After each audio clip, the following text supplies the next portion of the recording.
मध्य प्रदेश में निकाय चुनाव को लेकर चुनावी माहौल गरमाया हुआ है। इसी के साथ नेता अब अपने बयानों से सुर्खियां बटोरने में लगे हुए हैं। दरअसल पूर्व कैबिनेट मंत्री विजय लक्ष्मी साधो ने पूर्व महापौर मालिनी गौड़ पर तंज कसते हुए गूंगी गुड़िया कह दिया था, जिसके बाद बीजेपी में किसी महिला के द्वारा दूसरी महिला के लिए इस तरह के बयान को निंदनीय बताया है। दरअसल विजय लक्ष्मी साधो गुरुवार को इंदौर के दौरे पर थी, जिसमें कांग्रेस ने अपने मेयर प्रत्याशी की घोषणा की थी। इसी बीच साधो ने मंच से इंदौर की पूर्व महापौर मालिनी गौड़ को गूंगी गुड़िया कह दिया था। पिछले मुझे आश्चर्य होता है इंदौर के ऊपर कि आपने जो महापौर को चुनाव जिताकर भेजा, मेरे साथ अभी वो हम लोग के साथ विधानसभा में हैं। बहुत ज्यादा लंबा मुझे समय नहीं हुआ उनको देखने सुनने का।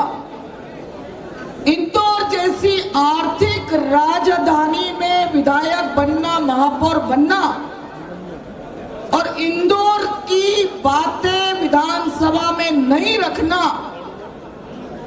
और इंदौर की बातें लोगों के बीच में नहीं रखना, ये बड़ा आश्चर्य होता है।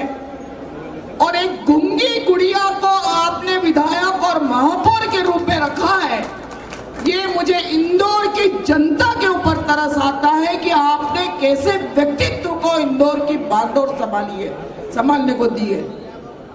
साधु के इस बयान के बाद बीजेपी उन पर हमलावर हो गई है। बीजेपी इंदौर के शहर अध्यक्ष गौरव रणदीवे ने साधु के इस बयान को बेहद दुर्भाग्यपूर्ण बताया। उन्होंने कहा कि पूर्व मंत्री ने संपूर्ण नारी शक्ति का अपमान किया है। स्वयं महिला होने के बाद भी दूसरी महिला के लिए इस तरह का बयान देना बेहद निंदनीय है। बहुत ही दुर्भाग्यपूर्ण है।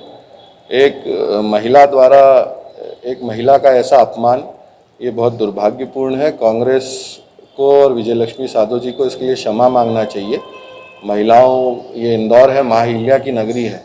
यहाँ हम महिलाओं का सम्मान भारतीय जनता पार्टी में भी और इंदौर में भी मालिनी गौड़ जी के नेतृत्व में 4 बार हम स्वच्छता में नंबर 1 आए हैं। तो ये मुझे लगता है मालिनी गौड़ जी का अपमान नहीं है, इंदौर की सभी महिलाओं का अपमान विजय लक्ष्मी साधो जी ने और कांग्रेस ने किया। उन्हें माफ़ी मांगना चाहिए। गौरव रणदीवे ने विजय लक्ष्मी साधो को नसीहत देते हुए कहा कि साधो को इस बयान पर माफी मांगनी चाहिए। साथ ही रणदीवे ने पूर्व मंत्री सज्जन सिंह वर्मा पर भी इस दौरान हमला बोला है। उन्होंने कहा है कि हम सज्जन सिंह वर्मा को कभी गंभीरता से नहीं लेते। आपको बता दें कि सज्जन सिंह ने विधायक संजय शुक्ला के सामने बीजेपी के दिग्गज नेता कैलाश विजयवर्गीय को लड़ने के लिए हुंकार भरी थी। इसी को लेकर बीजेपी ने उन पर तंज कसा है। देखिए, हम लोग सज्जन वर्मा जी को सीरियसली नहीं लेते। आपसे भी आग्रह है कि आप लेना बंद करें।